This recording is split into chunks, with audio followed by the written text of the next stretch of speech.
민주공화국 대한민국의 모든 헌정 질서를 완전히 파괴하고 모든 헌법기관들, 국가기관들을 자기 손아귀에 넣고 왕으로서, 전제군주로서 전적인 권한을 행사하려 했던 것입니다.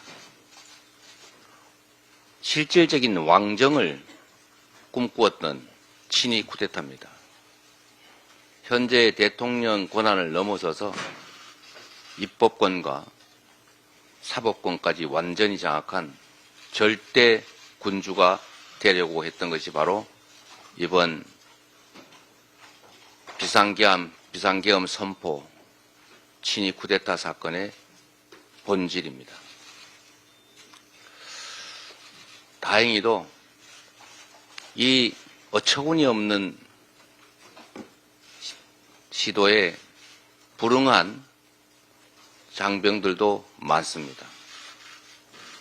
그리고 그 명령에 응한 지휘관과 병사들조차도 국민들을 살상하지 않기 위해서 노력했습니다. 파괴를 최소화하기 위해 노력했고 개머리판으로 사람을 폭행하고 총을 쏘지 않는 대신에 최소한의 직무 수행에 시민들의 피해를 최소화하려는 노력을 했던 것입니다. 그리고 치열하게 목숨을 걸고 싸운 당직자, 보좌관, 국회의원, 그리고 야밤에 갑자기 잠자리에서 깨어나 국회로 달려온 우리 시민들, 그 힘으로 쿠데타는 좌절시켰습니다. 이런 상상을 한번 해보십시오. 만약에 대통령의 그 불법적인 군사 쿠데타를 위한 명령에 압도적 다수의 군 장병들이 응했더라면, 또는 이 쿠데타의 현장에 동원됐던 지휘관과 병사들이 조금만 더 빨리 국회 장악을 하고 국회 요인들을 체포했더라면, 또는 이들이 조금만 더 신속하게 움직여서 의결 절차 전에 국회를 장악했더라면, 조금만 더 적극적으로 체포 활동에 나섰더라면, 조금만 더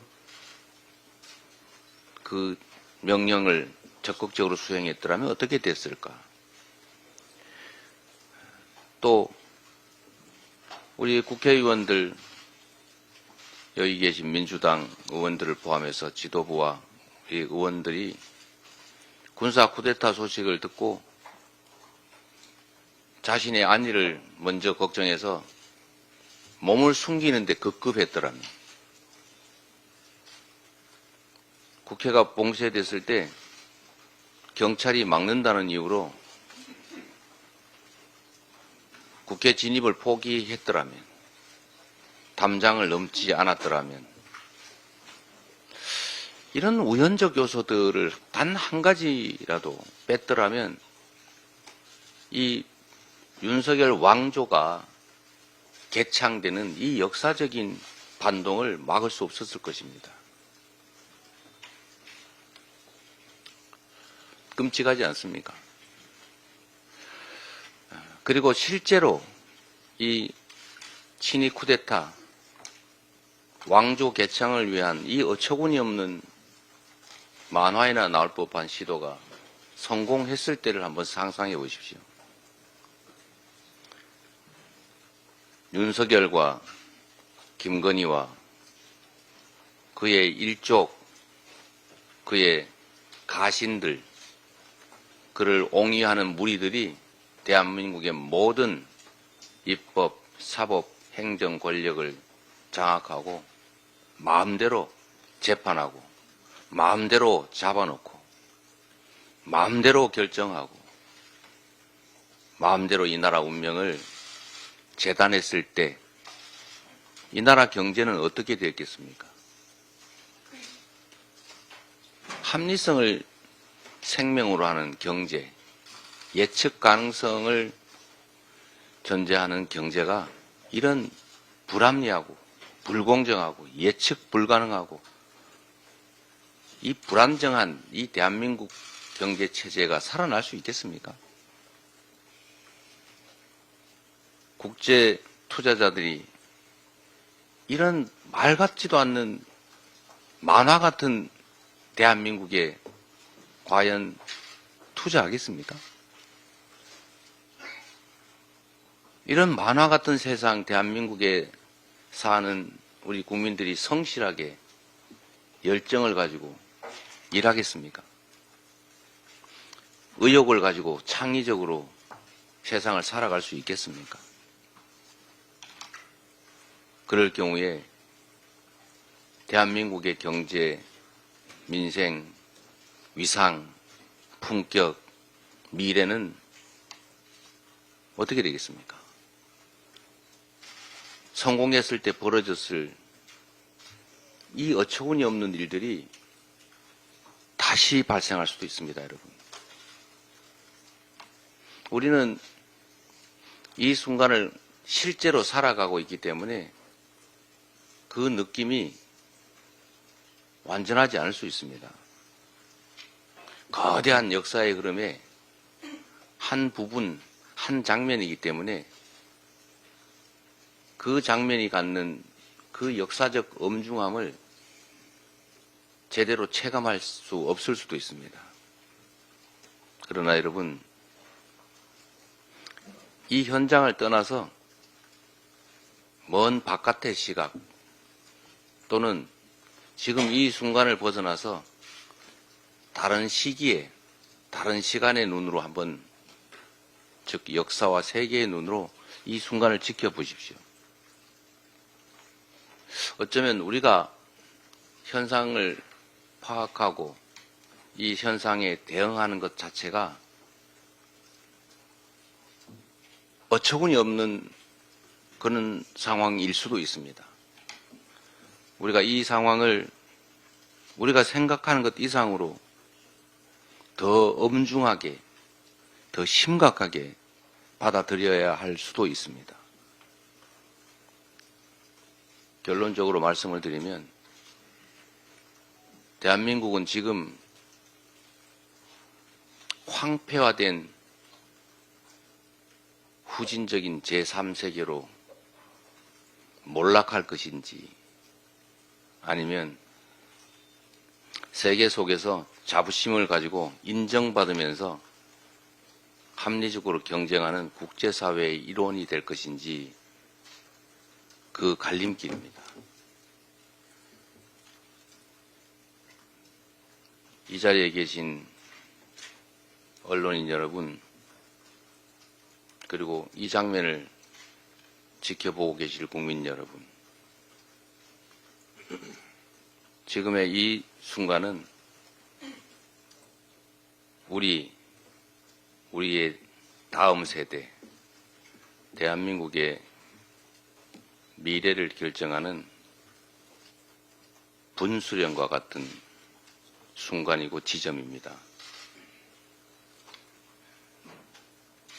그리고 작은 영향력이라도 미치는 모든 사람들의 행위는 거대한 대한민국의 역사를 결정하는 핵심적 구성 요소가 될 것입니다.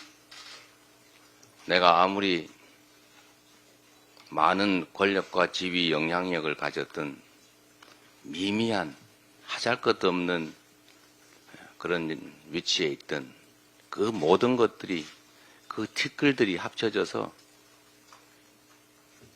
태산을 이루는 것처럼 이 나라 운명을 결정하게 될 것입니다. 외면하지 말고, 포기하지 말고, 외로워하지 말고, 우리 모두 힘을 합쳐서 이 위기를 반드시 이겨내기를 기대합니다. 그런 측면에서 윤석열 대통령에 대한 탄핵은 반드시 해내야 합니다. 누군가의 이익을 위해서가 아니라 누군가의 행위에 대한 합당한 제재를 위해서가 아니라 우리 모두를 위해서 반드시 필요한 일입니다. 비상계엄이 역사 속에 사라졌던 이유도 있습니다. 결코 해서는 안 될 일이기 때문입니다. 그러나 이 비상계엄 쿠데타, 친위 쿠데타가 다시 무덤에서 살아났습니다. 이제 다시 무덤으로 돌려보내고 다시 무덤에서 부활하지 못하도록 완벽하게 봉인장치를 해야 하는 것이 우리의 책임입니다. 한동훈 대표를 포함한 국민의힘에도 한 말씀 드리겠습니다. 제가 한동훈 대표에게 전화도 드리고 비서실장을 통해서 대화도 요청하지만 아무 반응이 없습니다. 대범하게 본인에게 주어진 역사적 책임을 다하십시오. 이익을 챙기려고 하면 이익을 얻지 못할 뿐만 아니라 손실을 입는 게 세상의 이치입니다. 작은 이익이 아니라 대의와 국익 모두의 이익을 추구하도록 하는 것이 정치인의 본연의 책임이고 그렇게 해야 국민으로부터 인정받을 수 있다는 말씀을 드립니다. 윤석열 대통령을 포함한 친위 세력들은 이제 건강한 대한민국 생명체의 질병이 됐습니다. 치료해야 합니다. 건강한 대한민국을 회복하기 위해서는 반드시 이 내란 세력, 쿠데타 세력을 대한민국 정치에서, 대한민국에서 치료해내야 합니다. 국민의힘은 왕을 꿈꾸는 전제군주가 되고자 하는 윤석열 대통령의 시도에 저항해야 합니다. 내란죄라는 엄중한 중대범죄의 공범이 돼서는 안 됩니다. 비호 세력이 되어서도 안 됩니다. 민주공화국 대한민국의 중요한 하나의 제도로서 정당으로 존속하기 위해서도 헌정 질서를 파괴하는 내란 행위에 동조, 비호, 협력해서는 안 됩니다. 한동훈 대표도 마찬가지입니다. 국민의힘이 내란 범죄 집단의 한편이 되고자 하더라도 그렇게 되지 않게 만드는 것이 당 대표로서의 책임입니다. 그리고 대다수가 그 흐름을 따라가는 그 불행이 시정될 수 없다면 본인을 포함한 일부라도 국민과 역사에 따라야 되지 않겠습니까?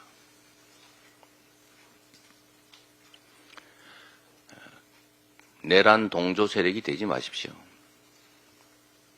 말씀드린 것처럼 지금은 역사적 분기점이고 엄중한 역사의 한 국면입니다. 모든 것이 기록되고 모든 것이 회자되고 모든 것이 분석될 것입니다. 현실의 작은 이익, 현실의 작은 자신의 안위 때문에 국민이 부여한 책무, 역사적 소명을 잃지 마십시오. 윤석열 대통령을 탄핵하는 일에 다시는 대한민국에 절대 왕정을 꿈꾸는 자들이 활보할 수 없게 만드는 일에 함께 하시기 바랍니다. 이상입니다. 네, 다음으로 박찬대 원내대표의 발언이 있겠습니다.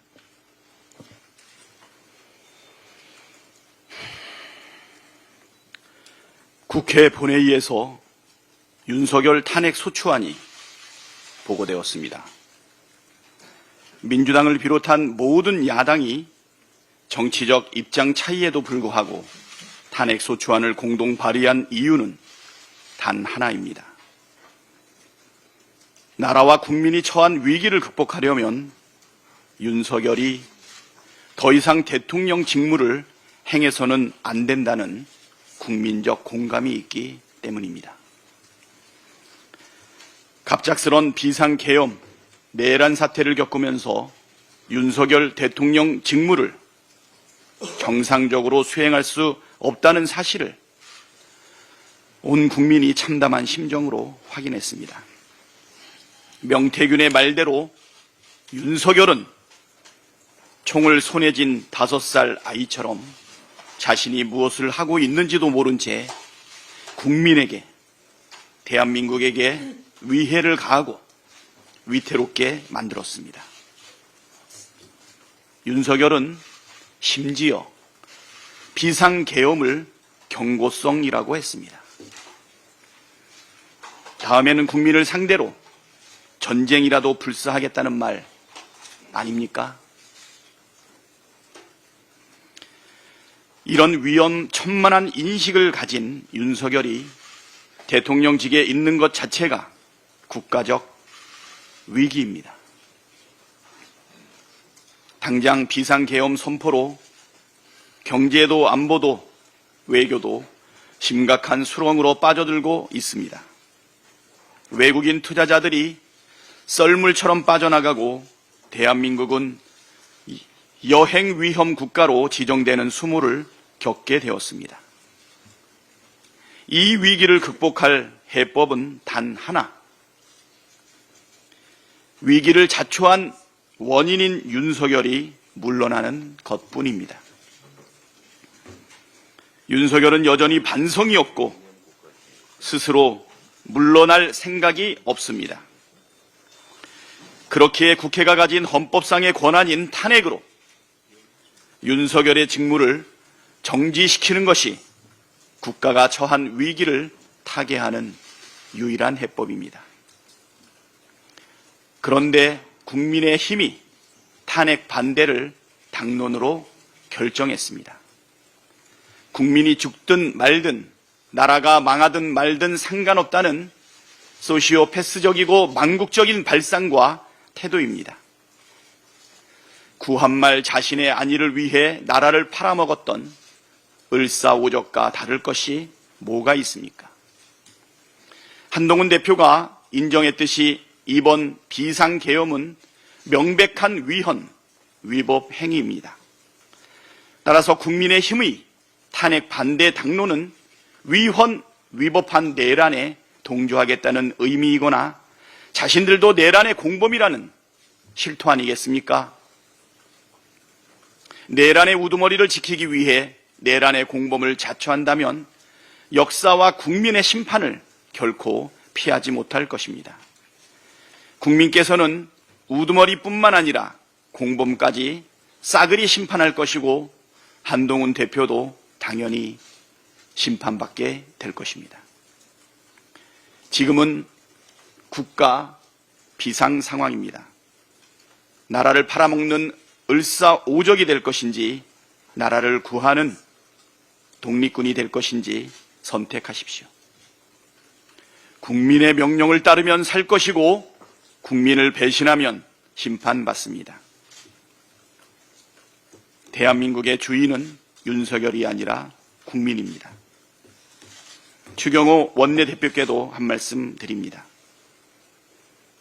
내란 세력이 일으킨 친위 쿠데타, 왕이 되려는 윤석열을 동조하거나 비호하려는 국민의 힘과 무슨 협의가 가능할 수 있습니까?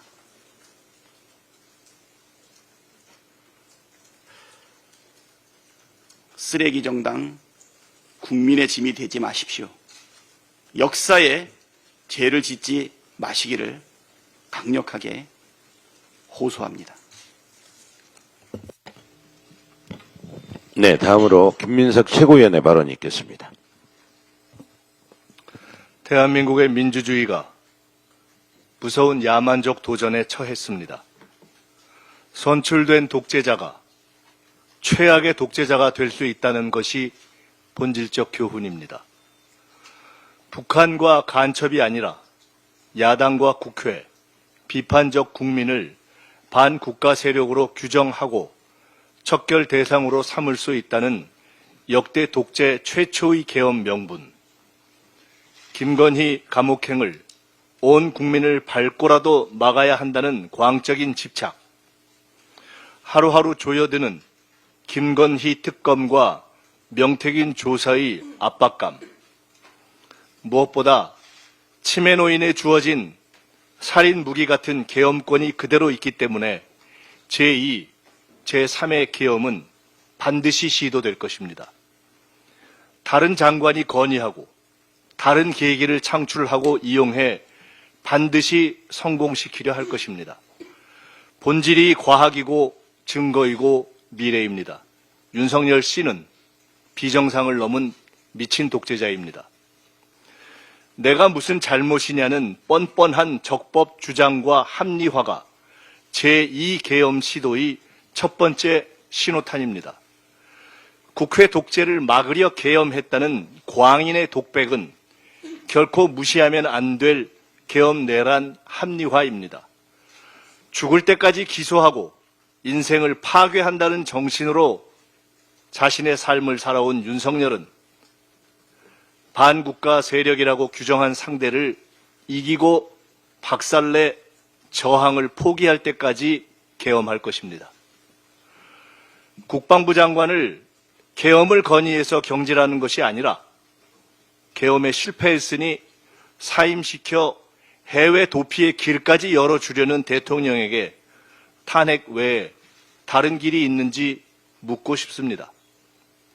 내란 주모자를 탄핵하고 나서 주모자와 가담자를 처리할 내란 특검과 진실 규명과 재발 방지를 위한 내란 청문회를 시작해야 합니다. 국민과 세계와 함께 이 역사를 직시하고 기록하고 증언하고 토론하고 법정에 세워야 합니다. 그것이 오늘 대한 국민의 역사적 사명입니다. 지금은 미친 손에서 흉기를 빼앗는 것이 최우선입니다. 선출된 대통령 윤석열은 지금 대한민국과 세계 민주주의의 최대의 적입니다. 나라가 이대로 갈 수 있는가? 정상 국정은 가능한가? 계엄이 다시 없다고 누가 보장할 것인가? 한동훈 대표와 언론을 포함해 보수의 미래, 나아가 국가의 미래에 대한 고민이 단 한치라도 남아있는 분들을 포함해 온 국민이 함께 계엄 내란에 의한 민주주의 파괴의 재발을 막기 위한 양심적 대화와 행동을 시작해야 할 시간입니다. 막을 것인가, 부역할 것인가? 민주주의의 역사는 침묵과 동조와 부작위를 부역으로 기록합니다. 민주주의가 본질입니다. 민주주의만이 하루아침에 대한민국을 여행 위험국으로 추락시킨 미친 주술의 저주를 풀고 대한민국을 정상화시킬 유일한 길입니다. 네, 다음.